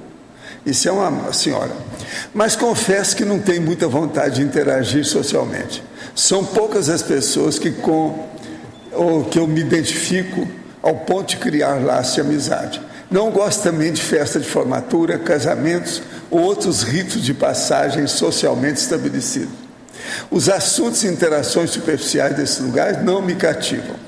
As interações em que sinto maior produtividade são aquelas em ambientes calmos, em grupos menores, onde, para mim, as trocas parecem mais reais e salutares. Acho que às vezes pareço velha e séria demais para os meus 28 anos de idade. Preciso mudar? É preciso ter muitos amigos para poder evoluir? Ainda que a maioria das pessoas não divida visões e objetivos comigo, é necessário um esforço para estar em contato com essas pessoas? Olha, o melhor é ter mais contato, sim, e ampliar o círculo de relações sociais. Agora, tudo a gente tem que ver, né? Para não passar da conta e examinar. Algumas coisas aqui que você está falando, você está muito correta. Porque você está querendo qualificar, né, as relações. Mas agora é preciso ter mais relação. A pessoa não pode ser autista. Isso é processo totalmente patológico. Você sabe, professor Valdo, que tem aquele conceito na Conscienciologia que é de ir no contrafluxo da sociedade. Agora, estar no contrafluxo da sociedade não é ser marginal à sociedade. A gente não pode confundir o contrafluxo com a marginalidade. Ou seja, não querer interagir. São coisas completamente distintas. A gente tem que fazer o social. Eventos, aniversários, jantares, certas coisas, família. Tem que ver. Eu estou octogenário e faço meus sociais. Estou sempre aí, filho. Amanhã mesmo eu tenho um bico de um compromisso. Muito sério, seríssimo. É o da Laura. É verdade. Todas as vezes que aplico o arco voltaico, sinto nas minhas costas, acima da cintura até a altura dos ombros, na linha da coluna, um grande enrijecimento. O enrijecimento acontece também no abdômen, mas sinto que há alguma ligação com a coluna, se concentrando apenas nessa parte superior das costas. E é o local mais onde eu sinto o incômodo. Por que isso acontece? Pode comentar o fato? Olha, a primeira coisa, é preciso de você registrar isso aí com calma. Se isso continuar durante muito tempo, é preciso examinar a sua coluna. Fazer um exame nisso para ver se tem alguma coisa. O mais, vai anotando e ver o que acontece. Quando a nossa vida desanda por motivo de trabalho feito em terreiros, a culpa também pode ser acreditada a nós, ou é impossível para quem não é desperto conseguir se blindar contra esse tipo de coisa? Não. A culpa é da pessoa, porque não liga para a energia e deixa o negócio ocorrer, aí vem um assédio, porque isso é assédio igual aos outros, né? Se a pessoa ela combate o autoassédio, ela não vai ter heteroassédio desse jeito. Ela supera, ela ultrapassa isso aí. Professor Valdo, sim. Só existe a ficha pessoal? E daí? O que você quer? Porque é só que tem que eu não tenho aqui o comigo. saldo, por exemplo, aqui eu estou olhando o saldo da ficha evolutiva pessoal em grupo, você coloca. Existe uma ficha grupal dos mais ciproexistas? Não, se você junta uma série de fichas pessoais, você tem uma ficha grupal. Qualquer um pode ter isso, depende se você tem a ficha na mão. Se quiser, a gente faz algumas aqui para você. Agora, eu vou pôr o Adélio, o Arlindo, entendeu? Vou pôr tudo aí. Eu pensei nisso. O Jarbas, quer dizer, o tri parada dura. Mas agora seria bom acrescentar o Adejarmas, você está entendendo? Ele não pode deixar com essa barba toda aí, ele impõe a presença dele, muito séria. O Lost, agora tem mais gente. E o Cláudio, o nosso jornalista, aquele que é calado ali, que só fala para fazer pergunta muito séria, também eu acho que devia entrar nisso. Não, porque eu pensava nos mais proexistas, no momento que não é algo comum, né? Uma novidade para o planeta. Se isso acontece, se pode ter possibilidade de ter uma ficha grupal dos mais proexistas. Agora, evoluciólogo sabe essas coisas todas. Eles devem ter isso tudo lá. Será que pergunta? Deve ter mais ficha do que a nossa holoteca. Faz parte. Pode falar aí. Mabel, na interaciologia, o segundo item, a interação evolutiva, isolamento autorreflexivo, convivialidade sadia. Fala um pouquinho mais aí. Esse é o jogo, né, vamos dizer, da introversão e da extroversão. Muito bom, você achou? Quer saber jogar com isso, né? Então, você não pode ficar nem só na extroversão total, porque a intraconsciencialidade ela é deixada de lado, mas tampouco a pessoa pode ser só o coruja, né, que fica quieto e não interage. Então, saber jogar entre o isolamento autorreflexivo e a convivialidade sadia, ela calibra as suas relações sociais, intraconscienciais e intersociais. Não é? Então, tem que fazer esse jogo, né? Do intra com intra. É por isso que em algum lugar, e eu não sei qual, eu coloquei aquele intraconsciencialidade, interconsciencialidade no trinômio. Não, tem que ser polinômio. Está no sinergismo. Foi no polinômio, né? Não foi no polinômio. Sinergismo, Mabel. Sinergismo. Em algum lugar tá, pera lá. Sinergismo. Aqui, ó. Então, isso. O sinergismo intraconscienciologia, interconscienciologia, extraconscienciologia e paraconscienciologia. Agora, interessante desse sinergismo é que só um é intra. Todos os demais têm grupo. Olha como o negócio de grupo é sério. Entende? É o indivíduo depois com o grupo. É inter, extra e para. Professora Mabel, pois não. Até aproveitando aí, qual a diferença que você vê entre grupo e equipe? Porque eu vejo que você não fala muito de equipe, fala mais de grupo. Equipe, dentro, né, da administração, são pessoas entrosadas por uma determinada tarefa, né? Então, aí os administradores que me ajudem, mas eu entendo que seja esse entrosamento de papéis, né, dentro de uma determinada tarefa. O grupo não necessariamente, quando a gente fala grupo, pode ser uma coisa assim, menos profissionalizada, mas a convivência existe. E os papéis, eles existem, mas eles não são assim, totalmente explícitos, né? Na equipe não, ó, você joga na direita, você vai ser o rebatedor, né? Vamos pensar no vôlei. Você vai agora fazer levantamento, então tem papéis bastante definidos. E grupo não, grupo mais assim, informal. A gente tem um exemplo, por exemplo, de um passageiro de avião. Se acontece um acidente, eles viram uma equipe, né? Ou até então era um grupo. Exato. Na hora da necessidade, ó, você é o médico, você que, né, vai segurar o terrorista, você não sei o quê. Então existe, aí já colocaram papéis, né? Quem é melhor, quem tem aquele determinado trafor, vai assumir um determinado papel perante o grupo. E tem o exemplo do próprio livro do professor Reurbanizados, que são vários agrupamentos, né? Que são todos associados por trafares, e aí não são equipe também, né? Acho que é importante distinguir isso, né? Inclusive aqui, Cláudio, na taxologia, na página 26, tem isso mais ou menos o que você falou, né? É a sociologia, a sociofilia interpresidiária e a sociofilia libertária. A interpresidiária está dentro do que você disse, que é a empatia trafarista. Olha, gente, isso é o que mais tem na sociedade, né? São esses grupos que se unem pelo trafar. Os torcedores, o pessoal do Rock in Rio. Os dogmáticos, os fanáticos, mas qualquer. Isso é muito comum, né? E tem a sociofilia libertária, que ela é mais rara, que é quando as pessoas se unem pelo trafor, buscando um resultado evolutivo, né? O ideal é, logicamente, que a gente entre nessa segunda e a gente, né, faça aí uma omissão superavitária com a primeira, que a gente evite a primeira. Muito bom. Agora, aqui na fatologia, na linha 13, você fala o tempo despendido para fazer o social, né? E o professor Valdo até frisou aí que ele vai fazer um social amanhã, que é importante, né? E a gente... Por exemplo, como é que a gente vai saber se o nosso temperamento, no meu caso, eu descobri que o meu temperamento, eu preciso fazer mais o social? Você faz mais, você falou? Eu preciso fazer mais o social, porque por causa do meu temperamento. Como é que a gente vai saber se o seu temperamento é mais adequado para o social ou não, ou se o seu temperamento deve ser mais fechado? Eu acho que ele é necessário sempre, independente do seu temperamento.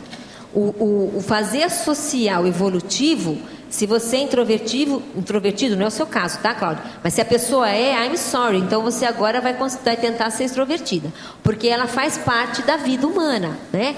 A gente vive em grupo, então isso já claro, vai dar mais trabalho para o introvertido, mas ele vai ter que fazer igualmente, mesmo que o temperamento dele não seja adaptado a essa realidade. Da mesma maneira, o extrovertido vai ter que saber, vamos dizer, ser introvertido quando necessário. Vai dar trabalho, mas ele vai ter que saber fazer isso, ainda que seja contra o temperamento dele. Não sei se ajudou. Oi.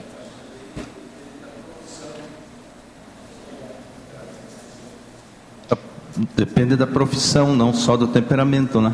Ah, sim. Agora, certas profissões exigem bastante atividade social. E na maioria das vezes, a gente já escolhe uma profissão, na maioria, né? O ideal, seria, melhor dizendo, que seria que a gente escolhesse uma profissão que estivesse mais adequada ao nosso temperamento.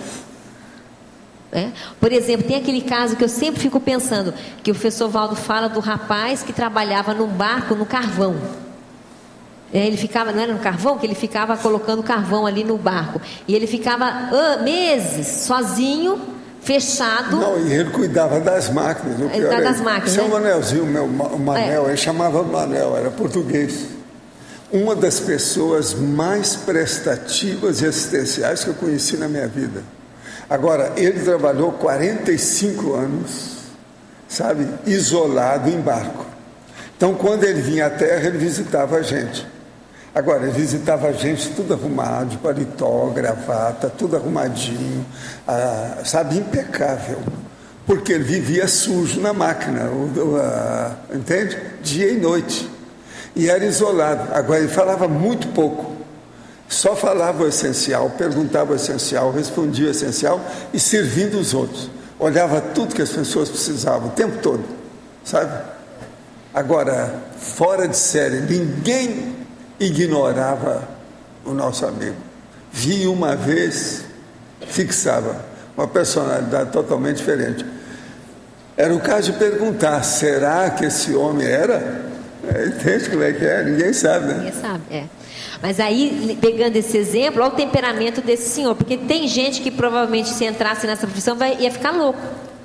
Porque não consegue interagir, não tem possibilidade de interação. Se a pessoa não tiver um temperamento mais equilibrado, mais, vamos dizer, introvertido, mais assentado, pode ser que ela não aguente uma profissão dessa. E o inverso também é verdadeiro. Mabel, a fatologia, nona linha. Aonde? Nona linha. Mas da fatologia? Fatologia. Ah, tá. A exclusão dos mecanismos de fuga individuais e grupais. Você pode explicar? Pode. A gente conversou um pouquinho no começo, que é quando a pessoa usa a sociosidade para fugir das prioridades dela, em termos de autoenfrentamento. E essa fuga para o social, às vezes é a justificativa que ela tem para não colocar a mão na massa ou no nó górdio. Então, ela tem uma desculpa socialmente aceitável para não se autoenfrentar. E isso pode ser individual, mas isso também pode ser grupal. Você pode ter um grupo que usa o próprio grupo para fazer esse tipo de fuga eventual que cada um vai ter por si mesmo, né? Então era essa a ideia de passar aqui o quanto que a sociosidade ela pode ser positiva ou não. Nesse caso ela é negativa, ela é usada como instrumento de fuga. Ok. E na trinomiologia, a quarta linha, você coloca aí o trinômio papel social, status social, estereótipo social. Essa eu quero entender melhor aqui. Esse é um trinômio básico da nossa sociedade, né? Todos nós temos um papel social, aliás, mais de um, né? Papel de mãe, papel de filha. Uma hora você é mãe, no seu caso, né? Outra hora você é filha. Então, outra hora é advogada, eu sou professora, enfim, são os papéis sociais que a gente assume dentro do nosso convívio, né? Isso é inevitável. Status social também interage nessa situação, nem sempre do ponto de vista positivo, né? Então, o papel social, normalmente, ele está vinculado a algum tipo de status ou não. Eventualmente, isso pode acontecer. Agora, o pior aí nessa história é o estereótipo social, que são os estereótipos que a sociedade cria e que são aceitos de uma maneira, vamos dizer assim, sem refutação, ou sem muita crítica. Vou dar um estereótipo bem bobo, mas que é interessante. O estereótipo do corpo humano. Então você pega aqui na nossa sociedade, aquela pessoa loira, de olho azul, geralmente é tida como uma pessoa angelical, né? Essa pessoa, se ela entra num determinado ambiente, ela não assusta. Muito pelo contrário, olha, está chegando um anjinho. E se você for olhar o matador ali da Noruega, ele tinha exatamente essa cara. Era aquela cara de gente boa, vamos dizer assim, né? Por causa do estereótipo social que muitas vezes a própria mídia cria. A cultura cria, o cinema cria, as novelas criam, os livros criam. Então, esses estereótipos, eles têm que tomar cuidado, porque às vezes eles não deixam você ver a consciência que está por trás. Então, é sempre uma fachada, né? Gente, eu queria aproveitar para dar uma dica para vocês. Na livraria Epígrafe tem esse livro, Como Estudar Filosofia, Guia Prático para Estudante. É a coisa mais prática que eu já vi até agora em matéria de pesquisa de certas coisas. Agora eu quero só dar uma nota que tem aqui e depois falar sobre o capítulo que tem aqui. Diz o seguinte: para analisar certos textos minuciosamente, o que há de mais útil a fazer é usar um dicionário baseado em princípios históricos. Em inglês, o melhor deles, de longe, é o Oxford English Dictionary, em 20 volumes, segunda edição.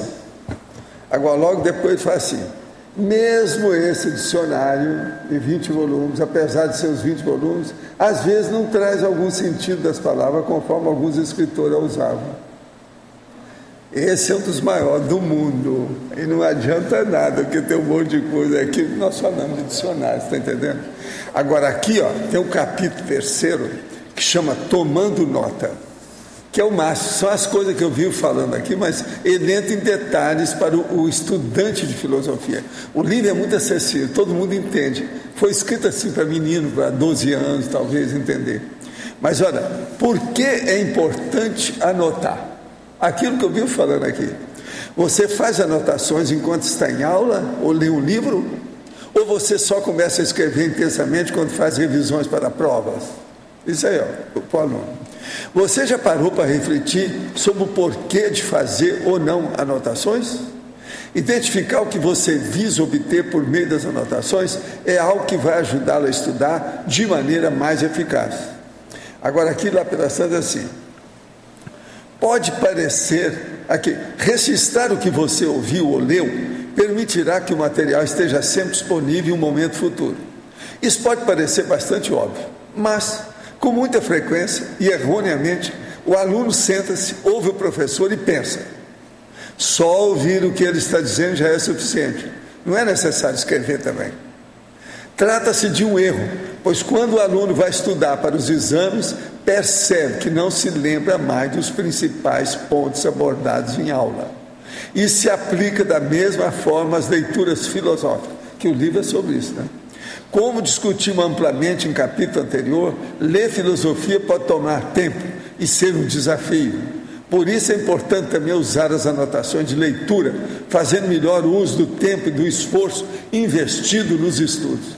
Mas ele aqui fala assim, além do porquê é importante anotar, o que é que ele deve escrever, método, como devo tomar notas, use suas próprias palavras, deixe bastante espaço na página, e por aí vai. Exemplo de anotações eficazes, tomar notas em aulas, tomando notas ao ler, e por aí vai, tem um capítulo inteiro sobre isso.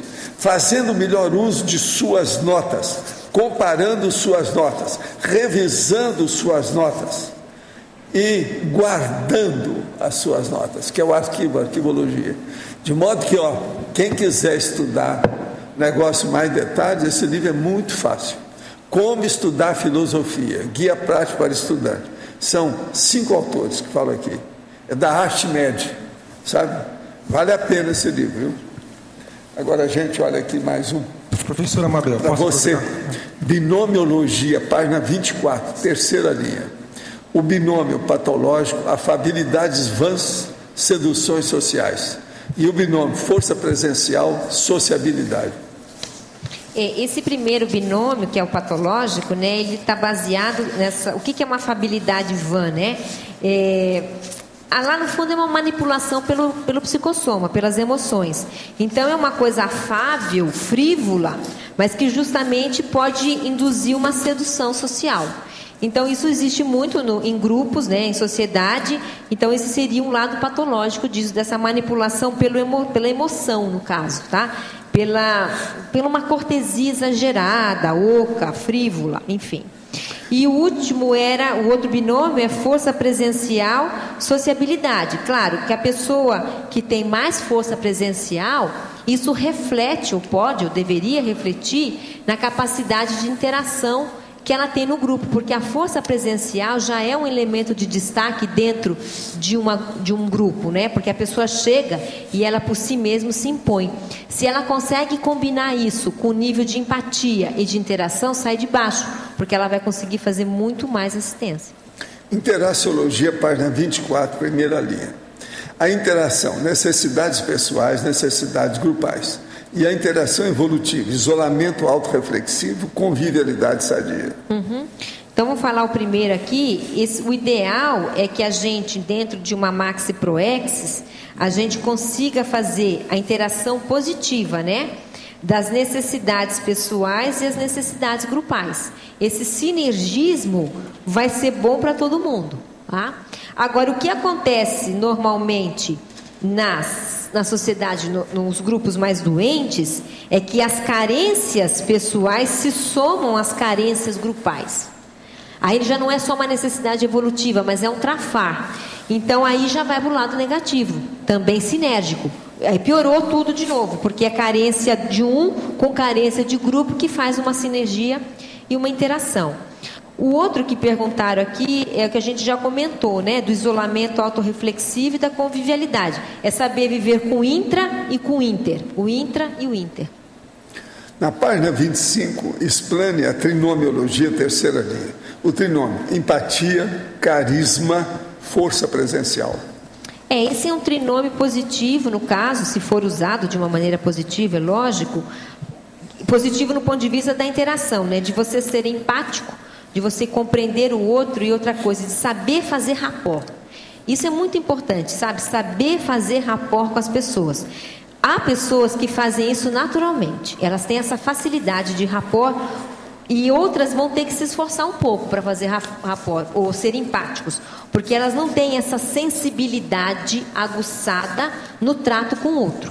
Mas isso é necessário. Agora, se a pessoa tem empatia, carisma e força presencial, vai de encontro com o que a gente falou. Ela tem as portas abertas dentro de um grupo. Na mesma página, trinomiologia, quarta linha. O trinômio papel social, status social, estereótipo social. Poderia fazer alguma correlação com a famosa consciência que faz a média social no dito popular? Isso pode, se você olhar para o lado negativo, com certeza você tem aí uma possibilidade de fazer média, né? Agora, isso aqui, o estereótipo normalmente ele é mais negativo, mas outros nem sempre. Por exemplo, papel social nem sempre é negativo. Todo mundo tem papel social dentro de um grupo, né? Então você pode ir tanto para um lado quanto para outro. De que modo faria para vencer o auto-engano? Pois às vezes eu penso de forma anticosmoética e na mesma hora me autocorrijo, fazendo afirmativas a mim mesmo e mostrando que o que eu pensei não é correto. A minha dúvida é que, como vou conseguir mudar essa forma de pensar anticosmoética? Seria na base da insistência e de acordo com o tempo isso irá passar? Sinto que melhorei um pouco na minha forma de pensar, mas fico muito angustiado ao pensar dessa maneira. Primeira coisa, é bom você ver se tem alguém que está soprando as ideias para você, que isso aí está indicando, se você está tendo dificuldade de pôr a linearidade da sua pensanização no caminho correto, você que está tão autoconsciente é porque tem boi na linha. Olha bem, usa o estado vibracional quando você vê isso e vê o que acontece. O senhor tem alguma dica para que eu possa resgatar com homeostase essas consciências, já que não tem outra saída? Essa é aquela mãe que tem o maridinho e que voltou para ele, que está cuidando dele. Olha, eu acho que você tem todo o gabarito de sustentar isso. Eu te conheço, vejo que você já ajudou milhares de pessoas, você está super gabaritada. Vai por aí que atualmente você acertou toda a sua vida. Fica firme, devagar e sempre, constante, persistente e vai em frente. Professora Mabel, efeitologia, página 24. Os efeitos proexológicos do temperamento extrovertido. Podemos interpretar que a pessoa que é muito introvertida não consegue executar sua programação existencial? Essa introversão não seria consequente de algum efeito de vida passada? O introvertido está em uma baixa escala evolutiva? Coitado, acabou com o introvertido.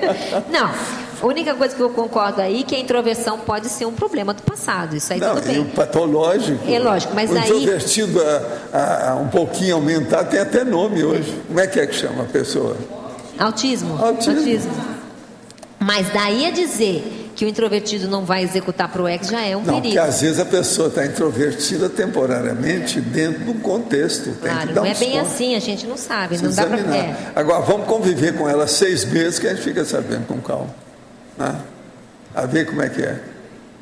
Outra coisa, se a pessoa não usa, é porque tem alguma coisa, né? Às vezes ela tem também uma introversão de falar, mas ela não tem introversão para escrever, nem trabalhar energia. Aí acabou. Aprender a lidar com a incompreensão alheia seria sociofilia evolutiva? Aprender a lidar? Com a incompreensão alheia. Eu acho. Eu acho que além de tudo é mega fraternidade. Você tem toda a razão. Como podemos facilitar o trabalho em equipe se uma pessoa é muito mais motivada do que as outras? Existe alguma tendência dos que são mais lentos de remar contra o esforço do grupo? Como é isso? Eu acho que é dando exemplo. O exemplo nesse caso, porque você não muda a pessoa, mas se você está sempre bem, motivada, trabalhando e traz resultados, aquele que, vamos dizer, está mais acomodado, ele vai olhar que você rendeu mais do que ele. Pode ser que isso desperte alguma coisa. Moro em uma cidade há 5 anos e fiz contato com 2 grupos distintos que, em certo nível, manifestam rivalidades. Após sofrer rejeição por parte de um dos grupos, o outro resolveu me apoiar e ajudar. Nesse segundo grupo estão os poderosos do local, que tentam me integrar ao grupo, seja através de proposta de relacionamento afetivo, seja através de ajuda profissional e contatos profissionais. Não quero aprofundar esses contatos e, como consequência, me retraí e alienei socialmente. Não sei como agir. Como sair do local sem deixar rastro negativo? Deixe permanecer e aceitar esses contatos sociais? O que você acha? Eu acho que não. Se você acha que não é positivo, para que você vai entrar e se acompliciar? Parece que está sendo comprado, né? Agora, o mundo não é assim pequeno, né? Não existe só 2 grupos na cidade. Existem outras pessoas. Vai buscar outras companhias que estão fora dessa... A cidade dela deve ser bem pequena. A não ser que seja muito pequena. É uma senhora, mas deve ser pequena a cidade. Agora, o acompliciamento é que a gente tem que tomar cuidado. E também outra coisa muito séria em grupo é não fazer panelinha, né? O grupo A que briga com o grupo B, porque isso é bem coisa de cidade pequena. E a família Borges contra a família Silva. Na minha terra, esse lá da rua era da UDN. Esse outro lá, de frente, era do PSD. Sai dessa. Isso é na principal avenida, lá na minha infância. Não era fácil. Aí tem que conviver com isso e não entrar tanto em defesa de partido, né? Pois é. Às vezes um rio separa a cidade inteira, um rio só. Dentro da própria cidade. Lá tinha isso. Não, é depois lá.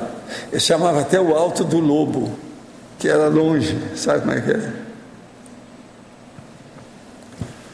Pode falar, Cláudio. Professora Mabel, voltando lá para a fatologia, no final da linha 9, com a linha 10, a professora Luimara já falou disso, eu queria voltar a esse assunto, quando ele fala lá da exclusão dos mecanismos de fuga individuais e grupais. Você, com a sua longa experiência como professor, inclusive de pós-graduação, como é que você, e eu também preocupado com a condição de pai que eu sou, como é que você faz para aquele aluno, aquele indivíduo, aquele jovem que está se escondendo atrás do grupo, você trazer ele mais, ou despertar sem fazer uma intrusão? Olha, antes de ontem eu fiz isso, sem querer aconteceu, porque eu dei trabalho em grupo, e aí era um grupo de 4, e uma líder se sobressaiu, e aquela outra que era mais introvertida, que tem uma cabeça ótima, né? Ela se escondeu atrás daquele liderança para, enfim, por introversão e por aí vai. Eu acho que uma saída é você dar trabalho individual. Aí eu falei, olha, próximo trabalho nosso é individual e todos apresentam. Pronto. Aí você não permite, claro, você tem que ter uma sala mais ou menos menor, porque se você tiver uma sala de 80 pessoas vai ser complicado. Mas se você tem uma sala menor, você traz a pessoa para apresentar por ela mesma, né, o trabalho que ela fez e que ela desenvolveu, que é a maneira de dar chance dela sobressair e dela ver o potencial que ela tem. É uma maneira. Então, não é o seu caso, mas você teria alguma dica na condição de pai? Para a pessoa, para o jovem, um filho que você tem que se esconde no grupo? Eu acho que você tem que chamar pelo Trafor. Você tem que incentivar pelo Trafor, você tem que salientar o Trafor. Esses dias a professora Daiane estava aqui falando de Trafor. As pessoas nem sempre estão lúcidas para os potenciais que ela tem. E criança, jovem, normalmente não está, porque nem teve tempo para isso. Mas eu acho que cabe ao pai olhar, incentivar e realçar na criança, falando mesmo. Você já percebeu a sua habilidade para isso? Você já percebeu que outros não têm essa habilidade e você tem? De maneira que a autoestima dela aumente e que ela crie mais autoconfiança para se expor. Eu acho que é uma saída. Excelente, obrigado, hein?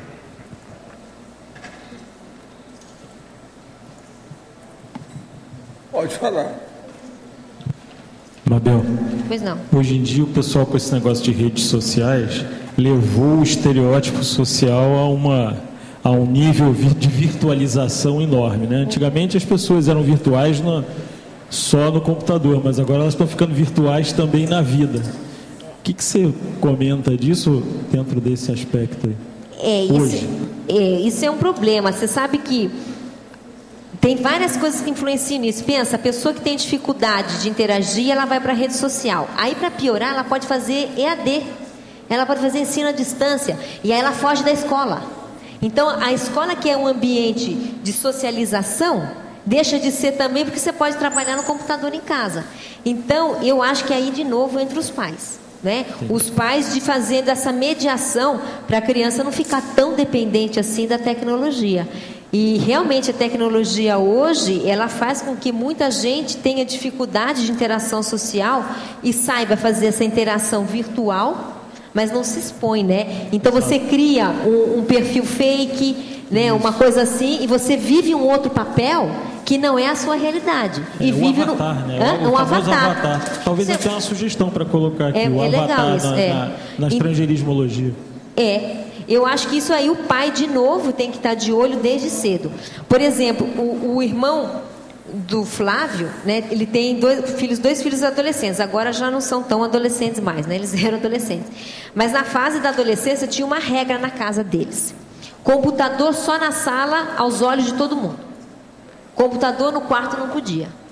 Então, até porque existe muita pedofilia na rede e tal. Então os pais estão de olho ali, entende? O que a criança está fazendo para poder criar limites, né? Claro. Impor limites. Eu sei que isso é difícil, porque hoje em dia toda criança tem telefone, tem isso, tem aquilo, né? Mas enfim, é uma maneira de você tentar pelo menos minimizar a situação. Entendi.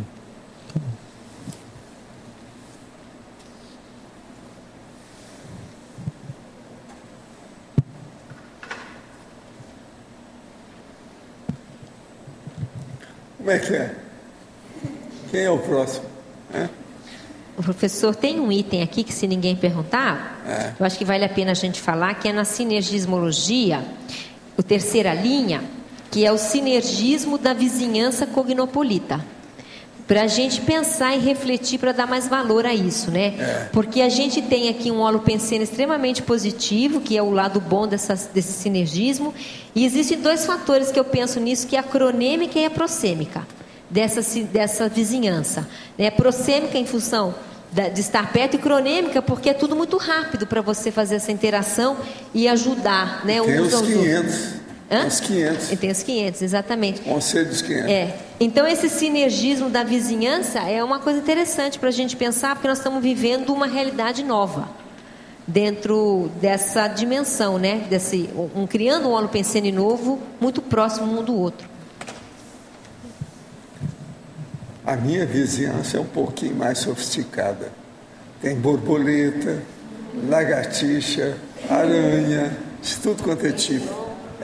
Esses dias as minhas borboletas voltaram. As borboletas azuis são lindas. Tem hora que eu olho assim, tem meia dúzia voando lá na porta de casa. Impressionante. Eu não sei o que é que tem. Tem um ninho dessas borboletas. Isso já faz mais de 10 anos que elas aparecem. Agora, aí não tem tanta água. Geralmente é onde tem água que tem muito delas. Né? Eu não entendo. Mas são enormes. De vez em quando, sabe aquele monte na sua frente? Você tem que deixar passar. Sabe? E elas não avisam igual lá o samba lá no... Né? Abrir passagem, aquele negócio. Não. Abre alas. Elas não avisam nada. Elas avançam. Passa por você. Agora, são lindas. Vocês já viram essas borboletas aí? De vez em quando tem uns que chegam até perto do restaurante e tal. Tudo na porta de casa, onde tem mais. Faz 10 anos isso. Agora anteontem eu vi, tinha 6 ao mesmo tempo. Enormes. É quase o tamanho de uma mão da gente. Sabe? Lindas. Então, estuda vizinhança. Tá certo? Agora, para ela, quantos são, hein? Esse muito, o que significa? 500. Tá certo? Os nossos comerciais, por favor. Obrigado. As pontuações de hoje: 54 assinaturas no livro de presença, 27 perguntas presenciais, 22 perguntas online, 39 votos presenciais e 9 votos online. Os recados de hoje são do Hernandes sobre o Congresso Internacional de Verponologia, a Patrícia sobre o Fórum de Responsabilidade Planetária, a Valdirene sobre o Acoplamentário, a Alzira sobre o curso com Sincobaia e a Neida com a Jornada da Educação. E antes com vocês, a Eliana com o programa Amigos. Boa tarde. Os amigos da enciclopédia que estão com a sua conta ativa, com a sua assinatura em dia, podem e devem acessar o site da Enciclopédia da Conscienciologia, www.enciclopediadaconscienciologia.org. Lá vocês podem acessar o Holoserve, baixar a última versão da Enciclopédia da Conscienciologia com seu login e senha. Se algum amigo que me ouve não está conseguindo acessar, ou venceu, ou não está tendo mais acesso, por gentileza, entre em contato conosco no próprio site, na área de suporte, ou fale conosco, que enviaremos em seguida um novo login e uma nova senha. E aos amigos que ainda não fazem parte do programa, podem se tornar, então, assinantes ativos, através do telefone 45 35 25 26 52. Obrigada. Olá pessoal, estou aqui para divulgar o 2º Congresso Internacional de Verponologia, que será realizado nesse mês, dia 14 a 16. eu vou estar participando, apresentando a Síndrome de Godot, ou a Síndrome da Esperança Crítica, também, como outros sinônimos, síndrome autodestrutiva pelo isolamento social. Isso vem até ao encontro do tema de hoje aqui abordado, da sociofilia evolutiva. Então, nós vamos estar apresentando aqui a paraterapêutica aplicado a algumas consciências que sofreram consequências multidimensionais da vida em claustro. Então, a abordagem é sobre a parafisiopatologia e a paraterapêutica dessas pessoas, dessas consciências que viveram em reclusão em claustro. Obrigado.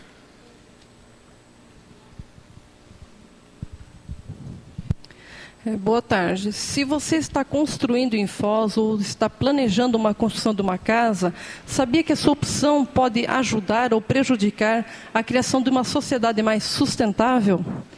Se você quiser entender um pouquinho mais sobre isso, durante o primeiro Fórum de Responsabilidade Planetária, a família Soares, fundadora do Ecocentro e uma das principais ecovilas do Brasil, vai explicar com mais detalhes como você pode ampliar essas suas opções de escolha na construção. Gente, esse evento acontece em Foz do Iguaçu, de 28 a 30 de outubro, no discernimento. As inscrições podem ser feitas na recepção do CAEC, fone 45 3525 2652. Ok? E vamos ter vários palestrantes de renome internacional abordando vários temas sobre ambiente, né, a melhor utilização dos nossos recursos hídricos, ar, água, fauna. Então, todos estão convidados. Aguardamos vocês lá. Obrigada. Boa tarde a todos. O convite é para o curso acoplamentário que vai acontecer neste mês de outubro, de 21 a 23. E a temática será a psicometria. Os epicons serão Alcir Alves e Cristina Aracaki. O acoplamentário tem alguns objetivos, dentre eles, desenvolver a autodefesa energética, treinar a clarividência facial lúcida, mapear a sinalética energética pessoal e parapsíquica. E permite ainda promover o desassédio grupal consciente. Para os interessados, as inscrições são na recepção do CAEC ou maiores informações no telefone 45 3525 2652. Obrigada. Boa tarde. Venha compartilhar a sua sociofilia evolutiva participando do curso Consciência Cobaia Voluntária do Conscienciograma. Este curso objetiva o ajuste da autoimagem, o autorrealismo através do autoenfrentamento. Será ministrado no dia 12 de 10 de 2002, quarta-feira que vem no feriado. Inscrições na recepção do CAEC. Obrigada. Boa tarde a todos. Estamos aqui para convidá-los a participar da da quinta jornada de Educação Conscienciológica, que inicia no período de 7 a 9 de outubro. Portanto, estamos há 2 dias de iniciar esse evento. É um evento promovido pela Rependência e vai ter vários eventos, entre eles conferências, que serão 3 meses de conferências, 4 meses de debate, 12 trabalhos, 21 professores apresentando suas pesquisas, lançamento da revista para pedagogia, lançamento do Colégio Visível para pedagogia, lançamento da Universidade Aberta da Conscienciologia. Então, muitos grandes eventos que vocês não podem ficar de fora. Seguindo a jornada, gente, na semana seguinte, nós temos outros pós-eventos. Entre eles, MBE para professores de Conscienciologia, itinerância conscienciológica, curso de pré-aula, curso de plano de aula, entre outros. Na quarta-feira, nós teremos o professor Marcel da Luz falando do tema profilaxia das abordagens dogmáticas. E na quinta-feira teremos o professor Hernande Leite falando do tema... Esqueci o tema agora, ele vai falar sobre a nossa. Vou estar abordando aqui a cientificidade na pesquisa conscienciológica, mais voltada à questão da pesquisa parapsíquica. O que é que vai ser abordado? Para epistemologia, para hermenêutica, para didatismo. A questão, nós vamos estar apresentando também uma proposta de metodologia baseada na questão do evidenciograma e da fundamentação para a pesquisística. O objetivo maior é o desenvolvimento do epicentrismo tarístico. Então, para maiores informações, contate o telefone 3525-2652. Participem, estão todos convidados. E amanhã continuaremos com a professora Mabel, debatendo o verbete concessão antievolutiva, da especialidade para patologia. Obrigado pela presença de todos e até amanhã.